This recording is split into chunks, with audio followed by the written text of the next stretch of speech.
Okay, good morning. Welcome to the cryptography seminar. This week we have Hanjun Lee. He's a PhD student at the University of Washington, working with Rachel Lin and Stefano Tesaro. His research is focused on making garbled circuits more efficient, and today he's going to tell us about one of the improvements they've made. And the talk's being recorded and will be made public online. So if you have questions that you don't want in the recording, save them until the end when we stop recording. Okay, thanks. Go ahead. Oh, yeah. Thank you for the introduction.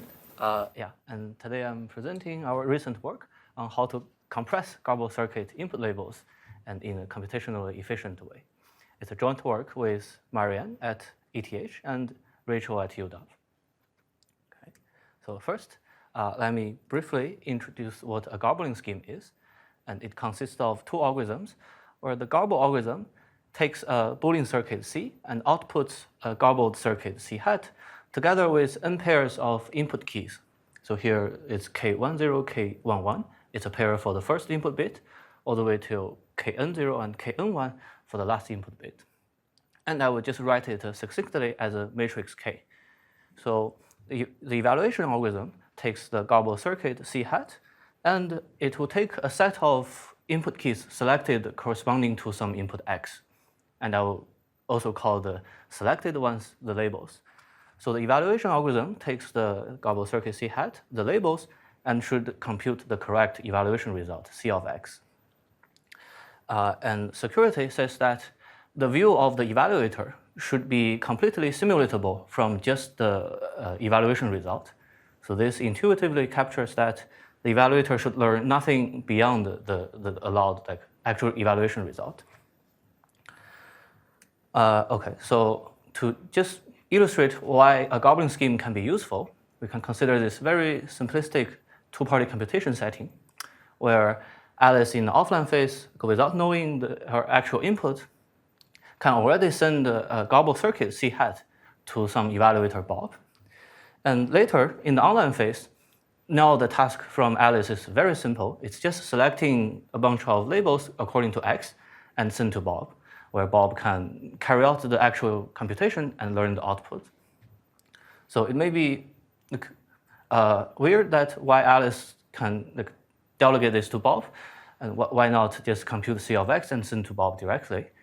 And this is motivated by the setting where Alice could be a computationally very limited device, so that in the offline phase, it's fine to do heavy computation and send the garbled circuit. But in the online phase, Alice may not want to or cannot carry out the complicated computation, but she can delegate it to Bob. And the garbling scheme will ensure that Bob only learns do the computation and learn the final result, but not anything beyond that for the input. So just to note, yeah, in this setting, the computation in the online phase is very simple, basically no computation, but the communication set has a lambda factor overhead than directly sending the input. So then it's... Just to clarify, so is the work in the garble same as the work in the eval? The work of the garble in common schemes has this very nice property that it's low depth. So even though your circuit could have lots of deep connected gates, your garbling algorithm would be completely parallel for each gate. So that's also a feature for a weak device that can do low depth computation. So while it's maybe the same amount of work, it's maybe more practical for a weak device to do the offline garbling phase, and then it makes sense to say that you can delegate the heavier. Yeah. The actual work by eval, it has high depth. This, I guess, extends also to the case when X is known only to one. Yeah, then in that case, they will need the oblivious transfer to send the labels. So here it's a simplified setting where, Okay, so that's the motivating scenario.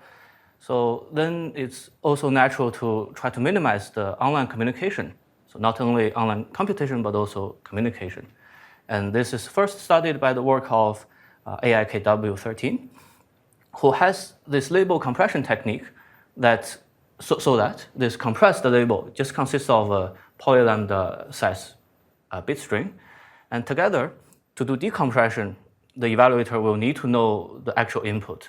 So the additional trick to provide privacy for the input is to publish a one-time padded input, here written as X bar, so that the evaluator can decompress, and the garbled circuit would be set up exactly to remove this one-time pad and compute the correct result.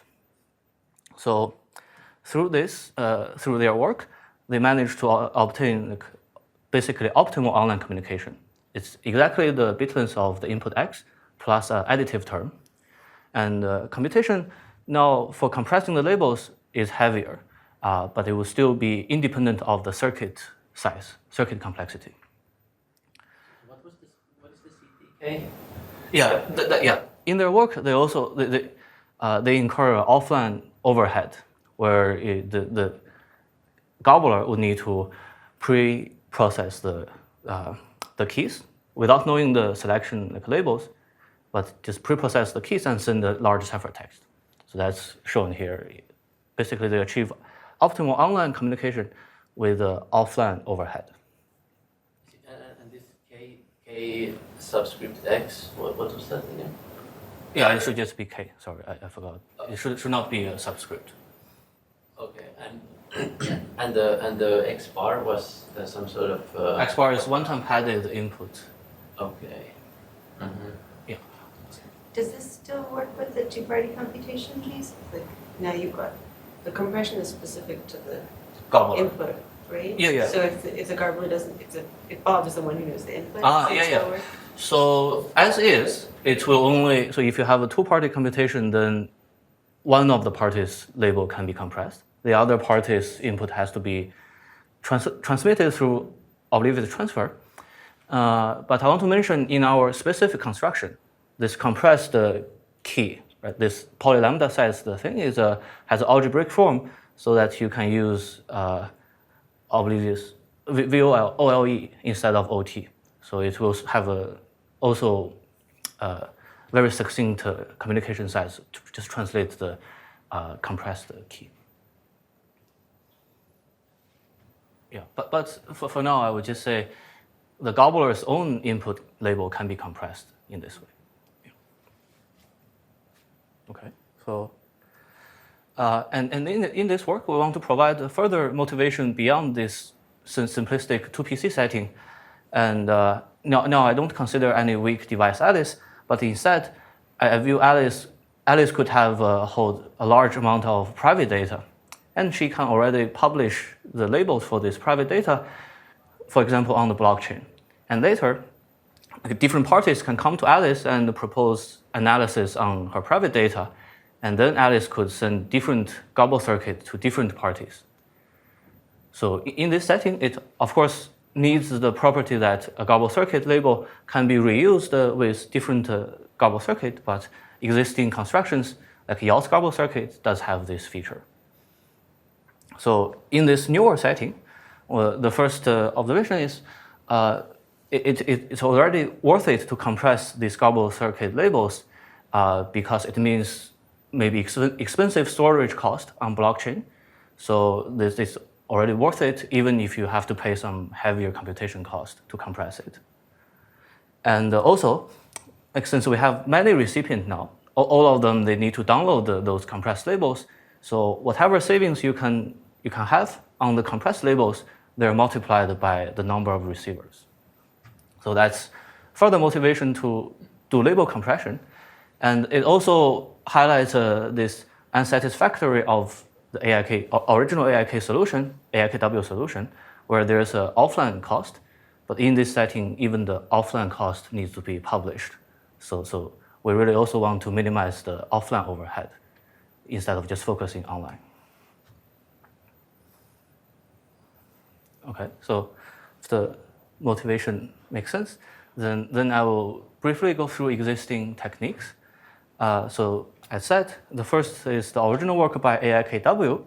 They achieve this optimal online communication, which is just a bit length of X plus additive factor of polylambda. But the offline cost under the RSA assumption is bit length of X times it's linear in X with a polylambda factor. And under DDH or LWE, their result have even worse offline cost, which is this squared overhead. And just to note, they proposed a rebalancing trick of rebalancing offline and online communication, which is you can split a long input into small chunks and apply label compression on each individual chunks. So if you do that, then there are x over k number of chunks, and each chunk has k squared overhead, but overall it becomes linear in X again if you choose k to be a polylambda factor. So that's how you can rebalancing to avoid the squared cost. And the trade-off is heavier online communication, which is this X plus x over k times polylambda. But if you choose k to be a larger polylambda factor, then this makes this additive term to be sublinear in X. So it's still pretty good. So yeah, just to summarize, this is the result from AIKW13 with the offline overhead. And I also want to note two later follow-up work also focusing on online optimal communication. They are able to do this from weaker assumptions, from factoring or CDH, but their technique relies on non-black box use of cryptography, so it's a purely theoretical result, and computationally would be very heavy. Okay, and then is the more recent work by ABIKLV. Their paper studies a completely different application, but we realized their technique can be used to do label compression too, and using the new technique, you would have no offline cost, but still near optimal online communication. So under RSA, or this combination of indistinguishability obfuscation plus somewhere statistical binding hash, there's truly basically no offline communication. But alternatively, under bilinear DDH, the offline communication, there are offline communication, but can be reused. So in the amortized setting, we count also the offline as 0. Okay, so it may seem like this newer recent result is already pretty good for label compression, but the unsatisfactory aspect is when we look more concretely into the computation cost. Here I would just focus on the most efficient ones under RSA. The computation cost for decompressing the label would be log x number of exponentiations. So basically, especially in our new motivating scenario where we think of the input could be large amount of private data, then this is not that practical anymore. So here the estimate is using 1 millisecond per exponentiation. So that would take 30 minutes for 10 to the 5th number of input bits. And that's where our result would improve the state of art. We have a new method for label compression using Ring-LWE with some optimization that holds in the random oracle model. It achieves still the optimal online communication with the amortized zero-cost offline phase. And the computation will be much more efficient. First, there's a 1 over n factor here, where n is the Ring-LWE degree, so due to packing into ring element. And each unit operation is also just ring element multiplication. So that would also be much more efficient than exponentiations. So yeah, the number for RSA is estimated. The number for our result is actual evaluation result, which shows a very big improvement. And the evaluation is only using a single thread on a 2 gigahertz machine. Okay. Which choice of n did you make? The n would be 4,000 n. It has to be a power of 2, so it's 4096 n. Yeah, okay. So that's the new result of doing label compression computationally more efficiently. And just to illustrate the use of label compression again, I will show here a simple application of doing 2PC with very succinct online phase. This is a very simple application just to illustrate the use case. So here we look at the online-offline phase in a more fine-grained way, where in the offline phase, truly no computation or the private inputs are known. But already Alice can garble some universal circuit and send the U hat to Bob. And then whenever the circuit description is known, Alice can send the labels corresponding to the circuit description. But because the circuit description is public, Alice does not need to send the corresponding description in the clear. So here it would just be polylambda communication for this step.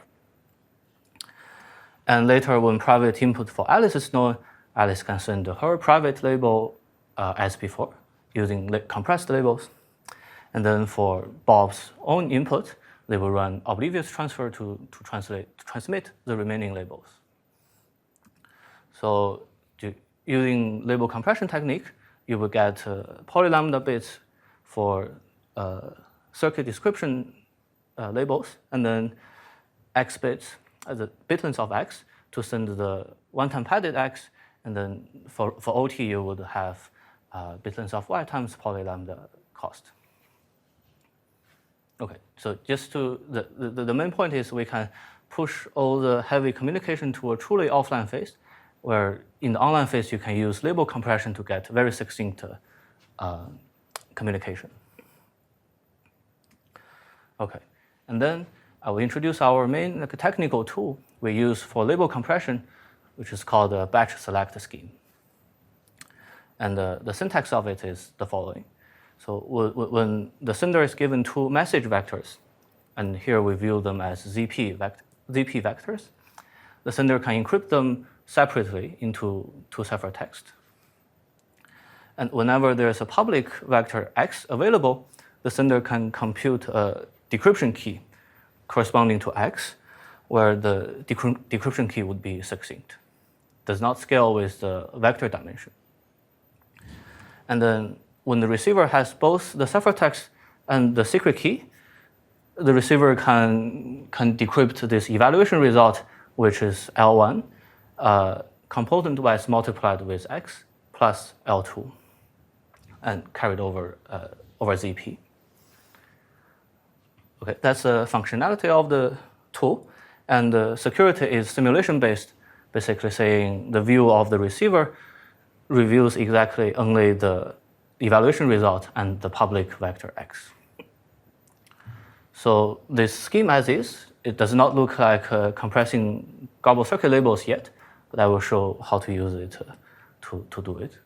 So in the garbled circuit setting, we will view the input keys as like two vectors, where the K0 represents all of the keys for the 0 bit, and K1 represents all of the keys for the 1 bit. So those are two vectors encoded into ZP vectors.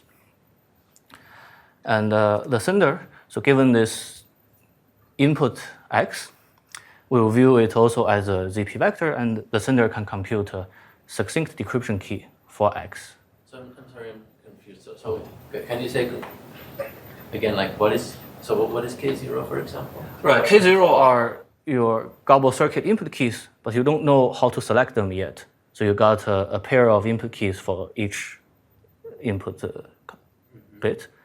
And I will just view all of the left keys as a single vector and all of the right key as a single vector here. Okay, so are these like, so they're vectors, and each of the entries in the vectors is like a bit string? Yeah, each of the entry of the vector will be lambda bit string, but I view it as a ZP element to use this scheme. And you view this ZP element. The P So will have, P is pretty big. yeah, P would be at least lambda bits to hold these encoded keys. Okay, that's curiously large. Is that the problem that it's so big? I mean, Yeah, no, you can use smaller. So I say P is big because so if you just want to encode a single lambda bit key into one element, but you can also encode chunks of the keys into different ZP element. And then, I mean, you write in that K1. Okay, so this is really a subtraction of the encoded vector. Yeah. I see, okay. Yeah. So I'm just using this subtraction to do selection, basically. So the receiver, using decryption, gets this evaluated result, which is specifically set up to equal to the keys selected by X. Right? We can verify if the bit of X is 0, then the first term is 0, you get K0, the key. And if the bit of X is 1, then the expression becomes K1 minus K0 plus K0. So K0 cancels out, you are left with the K1 key. And can you remind what is the ST? What is the state?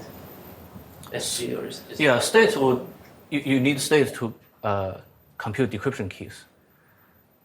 You need states to compute. Yeah, basically you can either think of you generate some secret key for decryption and then you somehow combine the secret key to get your actual key.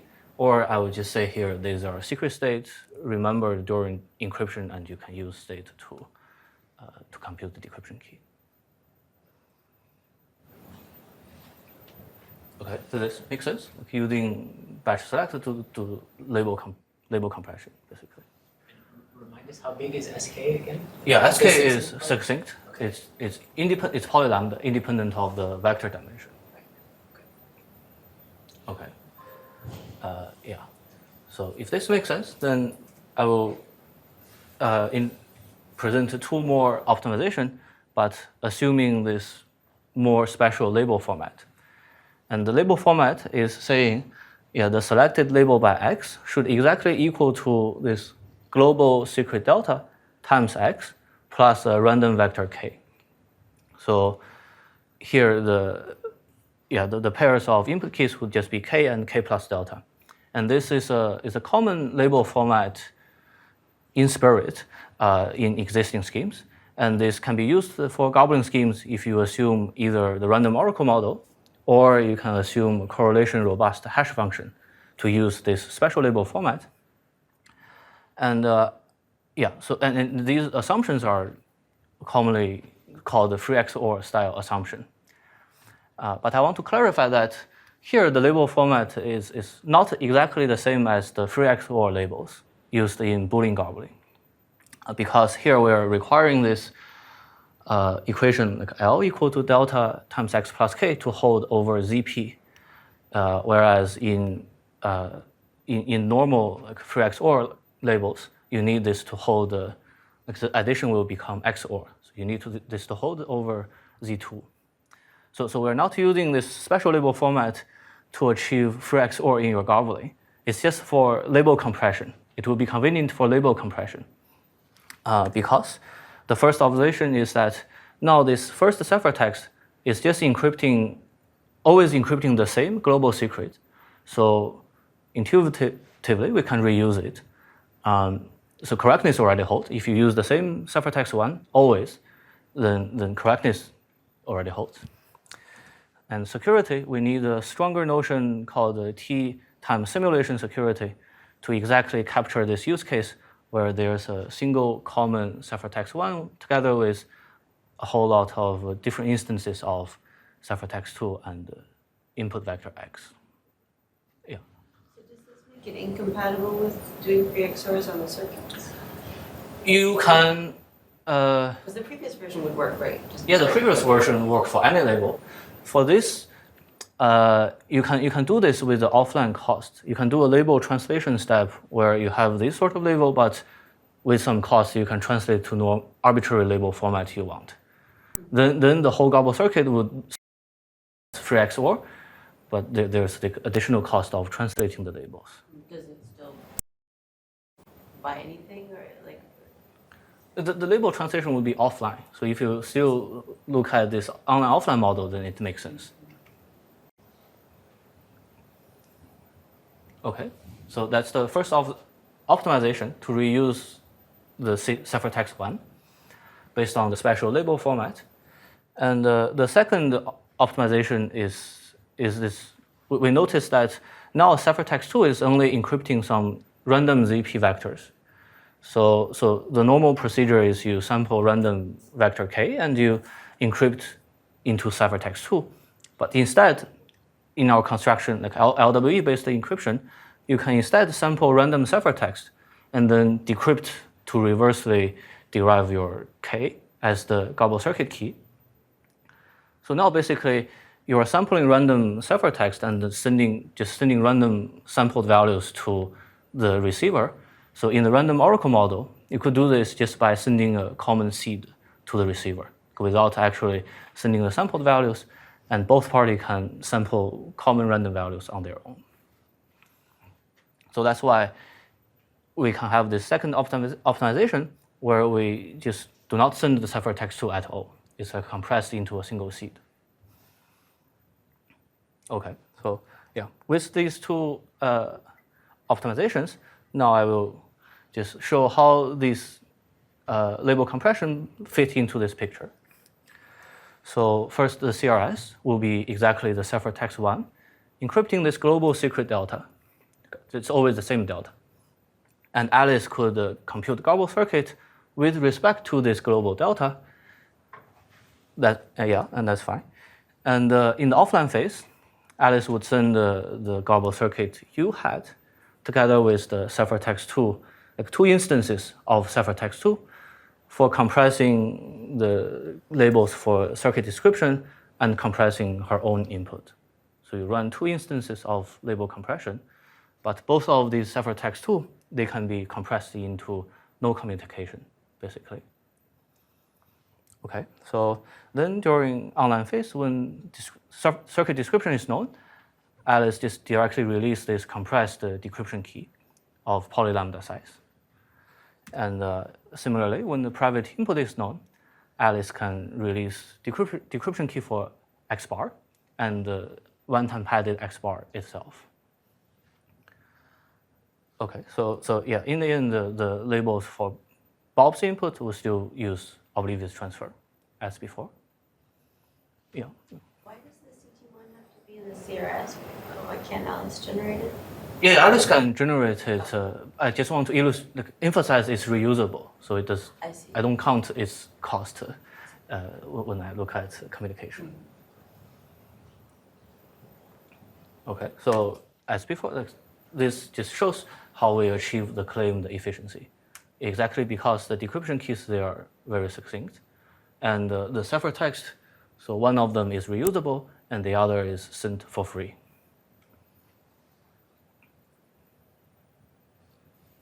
Okay, okay, this application makes sense. Then that concludes my pretty long introduction. Now I will show how to construct this core technical tool called batch select. And it will be a combination of 2 simpler primitives. The first is linearly homomorphic encryption. So like a very common construction used by many prior works. And just at high level, I want to say this LHE scheme, what it supports is that you can encrypt private vectors and then evaluate them by multiplying scalars with the encrypted vectors. That's what linearly homomorphic means. And the property is that the decryption key for decrypting the evaluated ciphertext would be succinct. So this is similar but not the same as what we want, because what we want is to compute component-wise multiplication. This LHE only supports scalar multiplication. And this second tool, I call it L-Inc because it's based on the core technique introduced in this recent work on laconic encryption by DKLL-MR. But we're using the core technique in some different way. So it's not the laconic encryption primitive in their paper, but something else. In this paper, in our application, we use this L-Inc to support component-wise multiplication. But this would incur a large decryption key. So it also does not directly give us what we want. So what we rely on is this decryption key will have a very good special format under this specific construction, so that we can combine these 2 primitives into the final batch select. Okay, so that would be the roadmap. And first I will introduce the simpler primitive, the LHE primitive. Okay, so LHE syntax. Oh, For the size of the decryption key, yeah. like, is it always possible to just like provide a seed to the key generation function, the short seed that? Because this key, it relies on some secret state used for encryption. So you cannot reveal the secret state. You can only reveal the final derived a single key. I see, right? Yeah. Yeah. So it has to be carried out just by the garbler.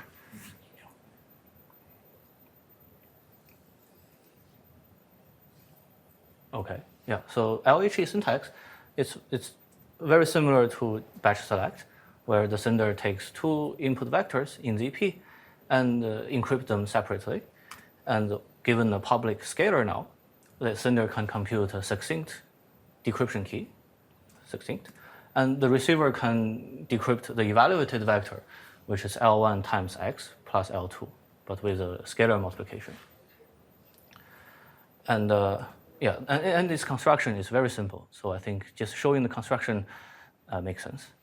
So encryption, the two encryption, it just does the normal LWE encryption, where you sample independent secret, LWE secret, and independent LWE noise. And you use LWE samples as pseudo-random one-time pad, basically, to hide your message L1 and L2. And the message vectors are multiplied by a scalar to deal with noisy decryption. So from these two ciphertexts, we already see the linear homomorphism, which is you can compute CT1 times X plus CT2, and what you get is another ciphertext encrypting exactly the evaluation result under a different key. The key is S1 times X plus S2. So just by this very simple linear encryption, so the decryption key is exactly what's needed to decrypt this evaluated ciphertext. And yeah, and then normal decryption follows. You get a noisy value, noisy decryption result, and then you round by delta to remove the noise. And it's good to note here that yeah, the decryption key is indeed succinct because it's just the size of a single LWE secret. Okay. Yeah, and a detail I ignored here is that in order to remove the noise, I need the noise to be small, so that this evaluation value X needs to be small. So the first answer is that in the label selection scenario, X would just be 0, 1 values. So it's not the issue here. But later, when we move on to Ring-LWE construction, the X would, we don't have any guarantee on the bitlength of the magnitude of X. So we will use the common trick of bit decomposing X to make sure the noise is small. But this detail I will ignore in this talk. Okay. Yeah. Yeah, and the Ring-LWE version, it's completely analogous. You will just replace LWE sample with Ring-LWE samples. So the secret key now is a single ring element. And the only detail to note is that these message vectors, they are taken in as ZP vectors, but we will pack them into RP element vectors. But like packing values into a ring element, it's also a standard trick to do in Ring-LWE. Okay, yeah. So I will show a picture to summarize the functionality of LHE. It takes two encrypted vectors and produce two ciphertext. And given a very succinct evaluation decryption key, you can recover this evaluation result. Okay. So next, I will introduce the L-Inc primitive. And it has analogous format where yeah, but sender now we only use it to encrypt a single vector, and given the public vector of X, you can derive a decryption key, but it won't be succinct anymore. and the receiver can recover L component-wise multiplied with X. So I need to explain the special key format, but I will just expose enough detail to explain the format without going into further construction, because it will be slightly complicated. So in the Ring-LWE construction, so the detail is in key generation, where the first step is you compute a very succinct hash. So you hash down the whole vector into a single element, and then the secret key is just this R times the hash, where R is the secret used for encryption. So given this very, very simple key format, there's also a special evaluation procedure so that those encrypted vectors, you can evaluate to be exactly this L component-wise multiplied with X. So that's the value we want, but just hidden by this additional factor equals to the secret key. So decryption will just need to subtract the secret key to recover the final result. So that's the good key format and decryption format I will rely on.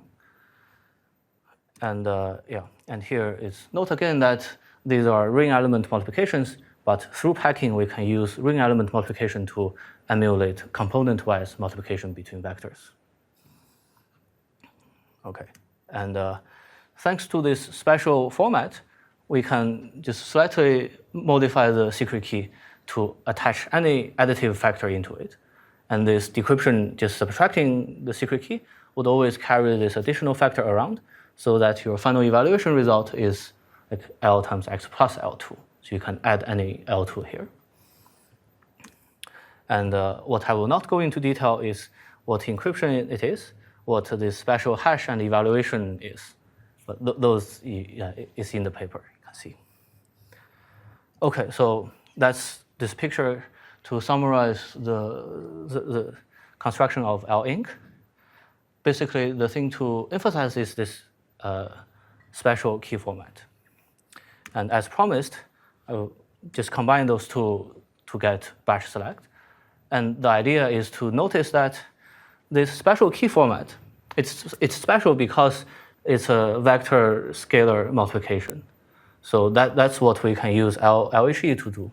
We can compress the decryption key again using LHE to just have a very succinct decryption key in the end. So I'll just show the construction by picture. So that's how you combine the two primitives to get batch select.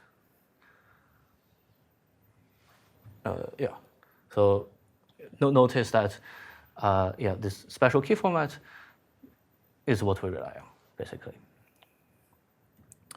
And in more detail, like the batch select encryption, it takes two vectors L1, L2, and it will run both L-Inc on the first vector and then LHE on the secret vector R and the second vector L2.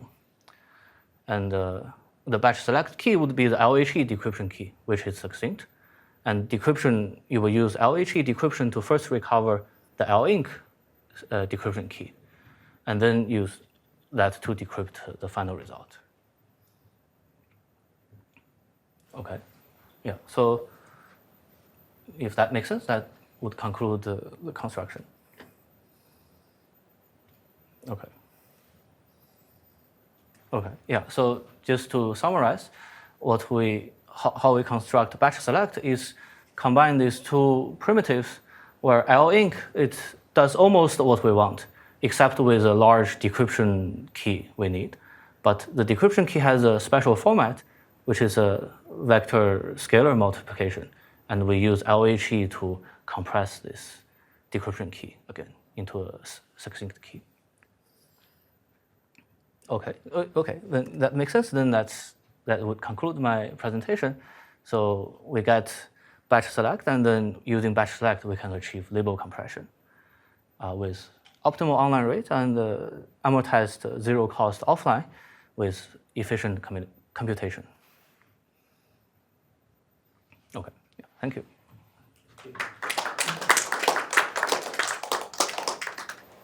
Any questions for Hanjun? I'm curious if any of this has been implemented. This we have implement using the CO library because these are all what we need are like the complex thing are ring element multiplication, that sort of thing. But besides ring, like the existing implementation for ring element operations, the rest are very simple computations. So we do have implementation to do the evaluation.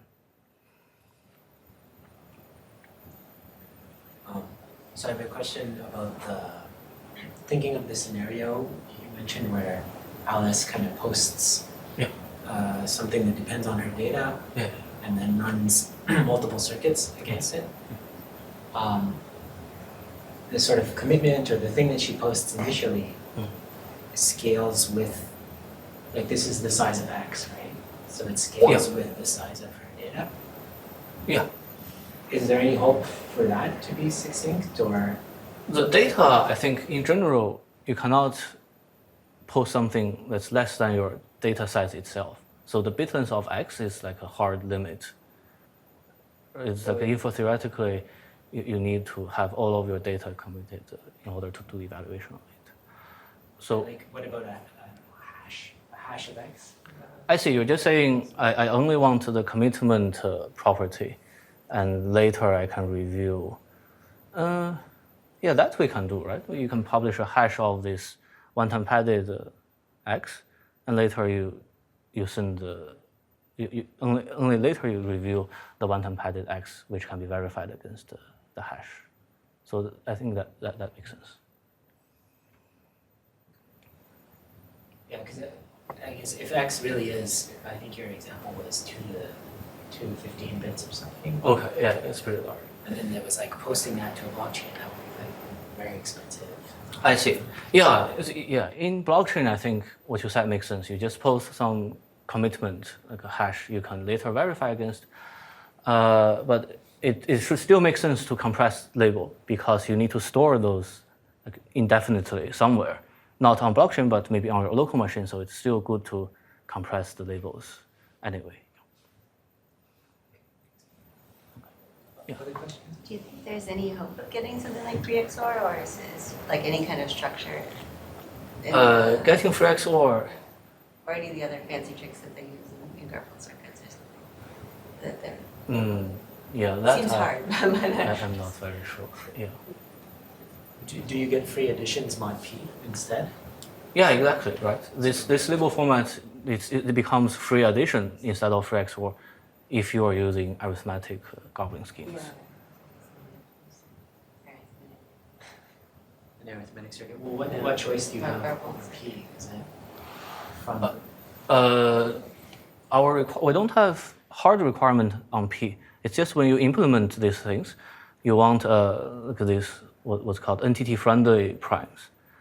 So that's where you So that's one requirement on the prime. The other is that when we pack like a ZP vector into a ring element, we need the Chinese remainder theorem. So we also have some requirement on the prime in order for this packing to work. That's two requirements on the prime. Something, I guess. Yeah, well, arithmetic reference schemes, I don't know. People don't actually use those, right? Yeah, I'm But not sure. I mean, like the idea was to get something more efficient. I don't know. Have you looked at like other applications? I mean, it sort of seems like an interesting thing standalone. Are there any other? Yeah, the subset decryption set. Yeah. Other, haven't thought too much, but yeah, I think there should be. But whatever application, I think we can already look at the original work by AIKW, where basically they build the same primitive except with worse performance. Yeah. Did they have any other? Yeah, no, I don't remember, but. Okay, let's thank Hanjun again. Thank you.